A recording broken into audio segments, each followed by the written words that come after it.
Patreon-sponsored video, and this time Jacob Belo asked me to talk about the Book of Life. Do you want a video on a topic of your choosing? Then pledge $15 to me on Patreon, and it's all yours. I'm really glad he requested me to look at the Book of Life because I've been meaning to watch it for some time, basically ever since it came out. Just haven't gotten around to it. I'm not sure, it's definitely not one of my favorite movies. It's fine enough. I think I need to definitely rewatch it again at a later date to really give my full thoughts, but I want to get this video out now, so I'll give my initial impressions. Overall, it's pretty decent. I kind of like it. I especially like the aspect of gods interfering with the human world and directly affecting human lives, just sort of on a whim.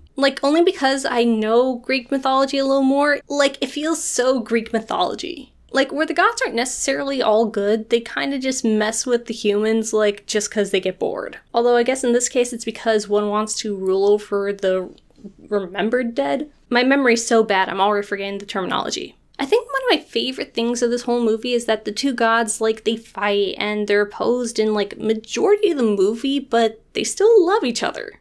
Yeah, the dude cheats, but it's not enough to ruin their relationship. I don't know if that's necessarily healthy, but, I'm just saying, if a partner of mine kept cheating to win wagers, I don't know if I'd want to be with that person anymore. Or at least make bets. Scooter, where are you going?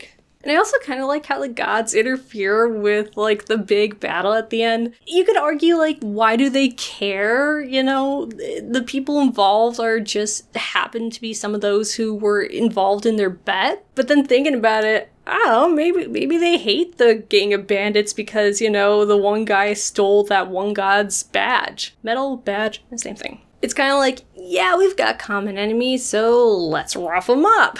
And I do like the excuse of, well, it is the Day of the Dead, so, rules can be bent. Although, obviously with this movie, rules get bent a lot. I think my favorite aspect of this movie is the dynamics of family. especially Manolo? Is that his name? Shoot, I forgot his name already. Guitar guy. Especially with Sanchez. Sanchez is his last name. Especially with the Sanchez family, it's so interesting to see dynamics play out multi-generationally. Especially the same dynamics. You got the one guy who wanted to be an opera singer, but basically had to give that up to be a bullfighter. So then when he meets Guitar Guy down in the world of the remembered dead, he's all hey, I know exactly what you went through, Man, Sanchez's don't change that much. Doesn't that suck? It's just so nice to see that not every generation embraced bullfighting. Guitar Guy is not special because he didn't want to be a bullfighter. He's special because he followed his heart and did what felt right to him. I also like how...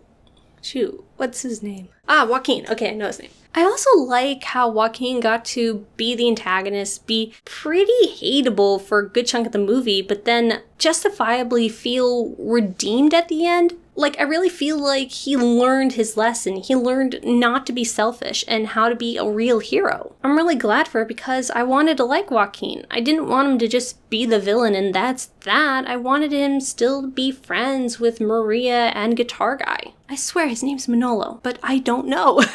And I also liked how he was used to explore the baggage of family. The expectations to be like those who came before you and the fear of not living up to it and how that affects you. We basically see that in Maria as well, although a little less so. Just more that's why she was sent to Spain, because she has to follow the expectations of her dad. And Maria, she's a bit interesting on her own because she feels at first the token feminist character. What modern media thinks is feminism, where, you just have a girl who fights and basically acts like a boy. And then trying to do the thing of if we address and poke fun of these tropes, then when we do it, it's not so bad. But I don't think it falls into that pitfall, thankfully. She ends up a damsel at one point, but then she fight dances with Guitar Guy?